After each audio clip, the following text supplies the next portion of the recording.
And I'd like to say that never withhold your tithes and your offerings based on the fact that your pastor has not performed the way you want him to perform. Don't withhold your tithes and your offerings based upon that the conference has not done what you want them to do.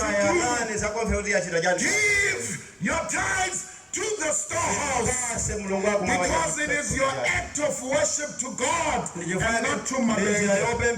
God is going to be the one that is going to bless it and make sure that it gets to where it's supposed to go. But don't deny yourself the blessing of worshiping God by surrendering to Him. I feel like asking the deacons to go again with the plate now. I have a feeling, Pastor Young, someone is repenting. I've got that. There's 100 rand that is still left over. Where they were saying, there's no chairs in this camp meeting, let me give 50. When you give, do not give because you are giving for the people that you see. Give as an act of worship to God. And watch what God is going to do in your life. But let's get out of that off-ramp. Now we are with the people. Jesus says, have the people sit down. Have the men sit down. And someone was counting. He said that there's 5,000 men. And they all sat down. Therefore, my colleagues, Pastor Alexander, I went to go check. Why were these men? Why does John want to tell us that the men must sit down? And I found there that there's a word used called anapipto. But anapipto is not saying that people must just sit down. It says that have the men recline. Therefore they must not just sit, but they must relax. And John makes a mention. He says there was much grass there, meaning that there was a possibility of the reclining and relaxation on the grass. And I knew the reason John is saying this thing. He wanted to create an impression amongst us that when the Lord is your shepherd, you shall not be in want, because it is the responsibility of the shepherd to lead you towards green pastures. Therefore, when Jesus says anapipto, he is saying that which you are looking for has already been taken care of. Yes, you do not see the bread. Yes, you don't see the food. Yes, you don't see the marriage working out. Yes, you don't see your kids coming out of drugs. Yes, you don't see the prosperity happening in your family. But Jesus is saying, anapipto, I have already taken care of it. What the Lord is trying to say here is that I am not moved because you pray to me, but I am moved because I feel everything that's going on with you. You see, when you're hungry and you come to Jesus, He says that I was also hungry when I stayed for 40 days in the wilderness. Therefore, I understand exactly what you're talking about. When you are saying that they hate me, Jesus says, sit down, I've already taken care of it. Remember, they hated me too when they rejected me as my people. When you say, Lord, I have no job, He also lifts up His hand and He says, I was also unemployed. Sit down, relax. You've done everything that you think you can. Now allow God to take over so that He can show you that which He can do as your God. There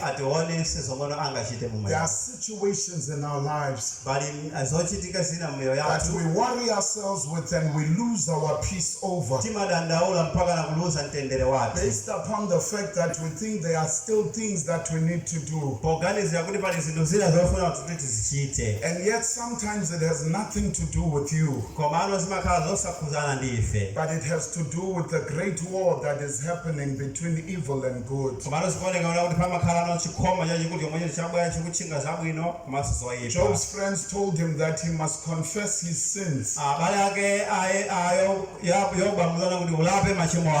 Job said, I don't know what sin I have not confessed.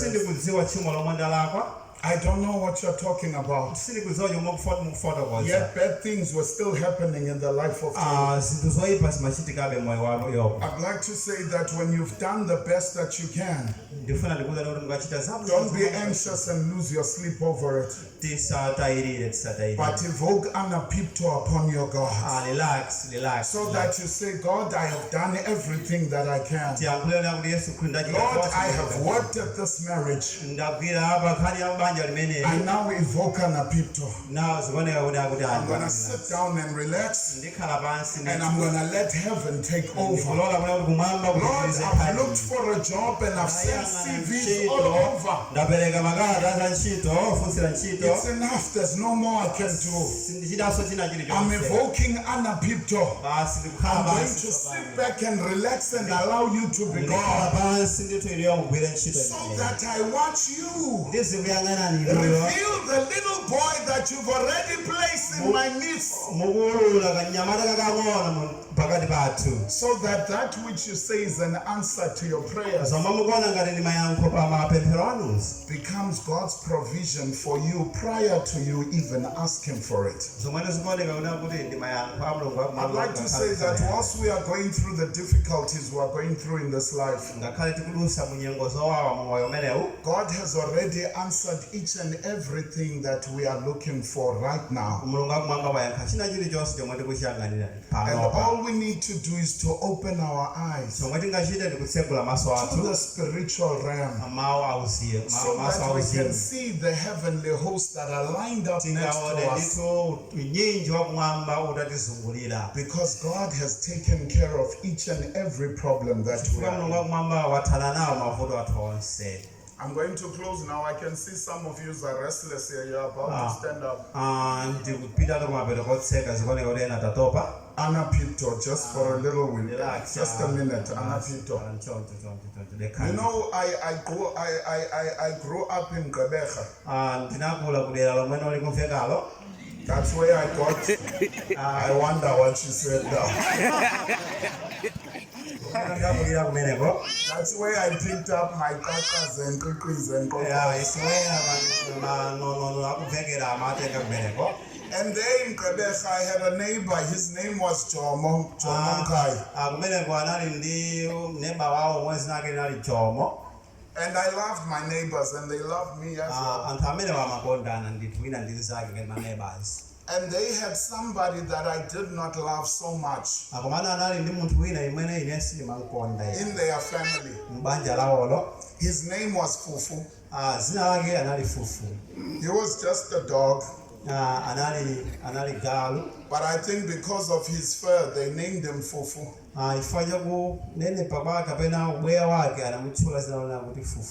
But don't be fooled by the name Fufu, because it didn't look anything like a nice Fufu. It looked like a very, very strong animal that can do a lot of damage to you. But the reason why we did not like each other, it's because I was so scared of Fufu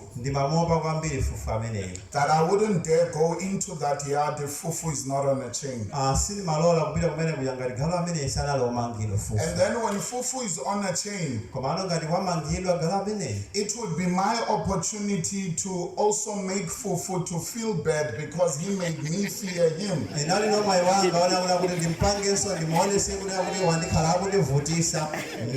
when I walk into the yard, the first thing I look for is Fufu in the place that he's supposed to be. And when I see Fufu at the corner of the house, then I start teasing him for being at the corner. I say, because you cannot behave, that's why they keep you at that corner.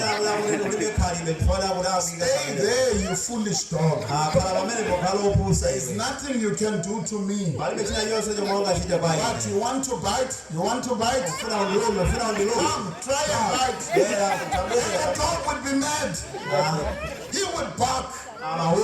His fur would stand. He would be mad. He would even try to chew at his chain. Because all he desired was just an opportunity, one-on-one with me. And I knew as long as he's got the chain, then he's still in dreamland. Therefore I would walk in there confidently, as though I am not scared. And when I see Fufu at that corner, first thing I do, hey Fufu, the dog would be startled. And when he realizes it's me, he would be wild with anger. And I knew he would want me so much. But the chain was my confidence. Therefore the Mkalis call me. That's my neighbors. And I say, okay, Maitana, I'm coming.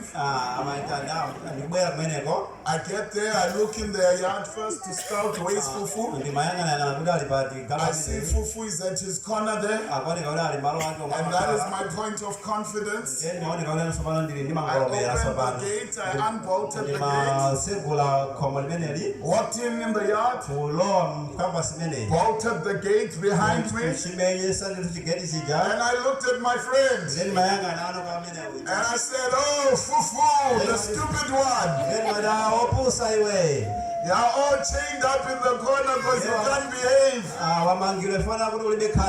Well, I am here now. What are you going to do? And for some reason, Fufu was nice and collected this time. He didn't lose his cool. He simply stood up and he looked at me. And I knew he's trying to intimidate me. The fur on his back started to stand. His tail was standing sharp. And he had a posture about him that was showing confidence. And I thought to myself, what is this one gonna do now? Hey, stupid dog! Stay in that corner, you foolish thing! And Fufu did not bark at all. He took 2 steps forward. And he stopped again. And he tilted his head to the side. And I thought, oh, this dog must think that he hasn't heard me. I started doing my actions. Hey, Fufu! Not a bark, nothing. Another 2 steps forward. And he stopped and looked at me. And I thought, what is wrong with this dog today? And I did everything to provoke the dog to anger. But the dog was not getting provoked. Instead, it would confidently take 2 steps forward. And it would stop and look at me. Until I realized that the back door that I'm supposed to use used to enter the house. That is exactly where Fufu was standing. You see, normally the chain of Fufu, it allows him to move, but he cannot get to the door I'm going to use to enter the house. So that's why I always had confidence to tease him. Because I knew I could get inside the house without interfering with him. But for some reason this day, Fufu had reached the door I was supposed to use to enter the house. Then it made me to open my eyes even bigger. To try and make certain observations that I was careless about before. And I noticed that there was something missing from Fufu's neck. The chain was not around his neck. Then I started to compose myself. I started behaving. I might have called him Mr. Fufu, I'm not sure. But something told me that it was already too late. Because I knew the reason why he was so confident. He was saying that the day of reckoning has come. Mabenge, today is your day. I turned around to look at the gate. And I saw that I had a good distance if I'm serious at running. But my biggest predicament was that I had bolted shut the gate. And even if I were to reach the gate, I would not be able to unbolt it and get out on time. Therefore, immediately, my seer policy came over me. And I knew as a rugby trained individual,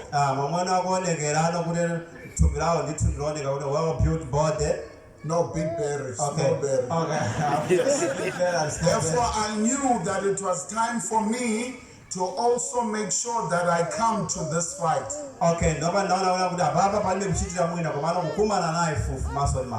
Therefore, I started aiming now. Telling myself that get ready, he's gonna come anytime. And I concentrated all of my power on my right foot. And I knew it does not matter where I kick Fufu. If I kick him once, he is going to collapse immediately. Because everything that I have has been given to my right foot. And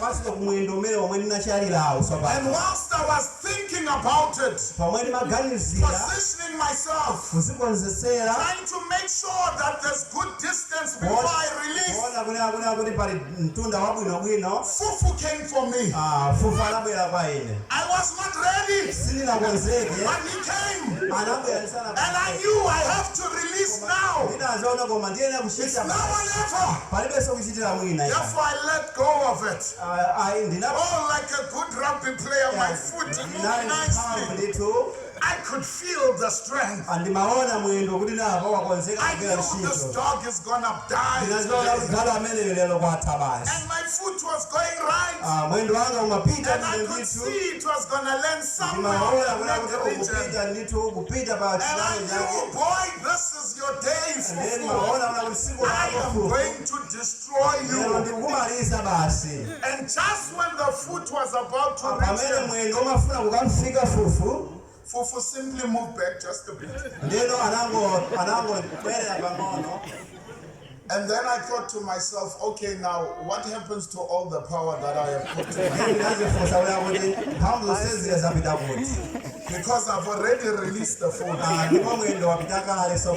But now it is not meeting with the surface it was supposed to meet with, which made my foot go up a little bit more than what I thought it would.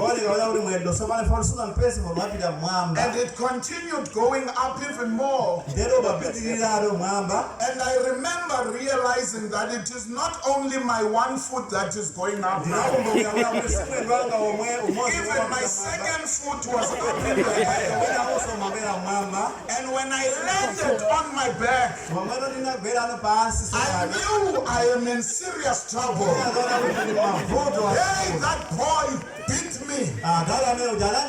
Fufu did not play around with me. I was on the ground. I would scream from this side, and he would be this side. I would get him off this side, and he would be by my foot. And I thought, there's no way I can defeat this dog. Therefore, I let go of my natural voice, and I borrowed from the sopranos, just so that the people inside the house, they can hear there's a problem outside. The whole family came out. They were standing at the doorway, but instead of getting the dog off of me, they were laughing and laughing. And I remember thinking, what kind of cruelty is that? Get the dog off of me! And eventually they went to go grab Fufu. And Fufu did not resist. He didn't want to bite me again after they grabbed him. He walked off confidently, saying, I showed you. I want to see you tomorrow. If you're going to be disrespectful again. And I quickly ran into the house just in case they let go of him. And once I was inside the house, it was time for collateral damage. I needed to check how badly I was injured. I was full of dust because the dog was busy with me on the ground. But I was looking for all of the places where the dog was biting me. There was something missing. There were no wounds. There was no blood. There were no teeth marks. But I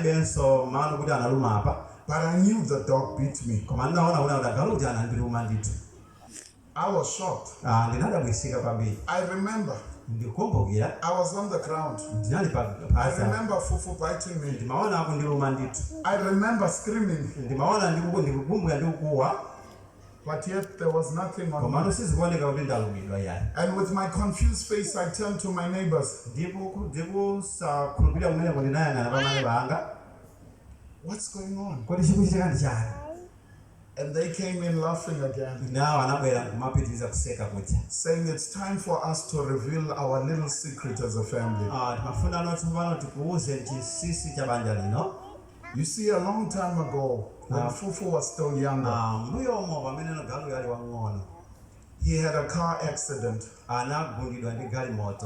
He was hit by a car, and all his front teeth fell off.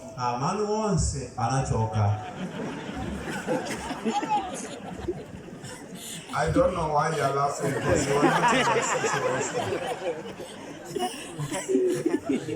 But because Fufu was still a big dog, because Fufu was still looking very fierce, the family thought that the best thing to do with Fufu is to keep him on a chain, so that he can bring dignity into the yard. Therefore, people would fear coming into the yard, because there was a big dog in the yard. But they didn't know about the secret of the big dog. It had no teeth. So all that time when I was screaming, all that time when I was shouting, Fufu was simply nibbling at my lips. But because I feared him so much, I did not even notice that Fufu has no teeth. If I had simply stopped, I would have noticed that there are no teeth marks. And I'm telling you this today because I want to let you know that the devil is like Fufu. Amen. He had a car accident a long time ago. 2,000 years ago. Up in a place called Calvary. That is when the devil got into a serious car accident. And everything that he had that he could use to hurt us, it was taken away from him. And all he is right now is just a big dog. But he has no teeth. If we can stop screaming at the things that the devil does to us, we will notice that Jesus has already taken care of it all. Amen. And I'd like to say that from time to time, God takes off the chain from the devil. Just like he did with Job. But the objective is not to embarrass us. But it is for us to discover that the one that we fear the most, which is the devil, there is absolutely nothing he can do to us. Because Jesus has taken care of it all. And if we can stop screaming and remember Calvary, we will know that there is nothing the devil can do that can take away our peace. My children, I tell you this thing so that in me you can have peace. In this world, you shall suffer tribulation. You shall suffer from the devil. But be of good cheer. Take strength. Smile. For the devil that you are fighting, he's already been overcome. Brothers and sisters, we are not fighting a war that we do not know its outcome. We are fighting in a war where the enemy has already been defeated. Even if you stand there and you just look as though you're going to fight, there's absolutely nothing the devil can do to you that God has not already taken care of. Once you're crying and saying, God, answer my prayers, yes, God has already taken care of it. Because he's already placed a little boy with 5 loaves and 2 fish to make sure that when you come to the realization that the answer is not the food, but it is the God that gives you the food, then your solutions will roll out with you. Seek ye first the kingdom of God, and all these other things shall be added.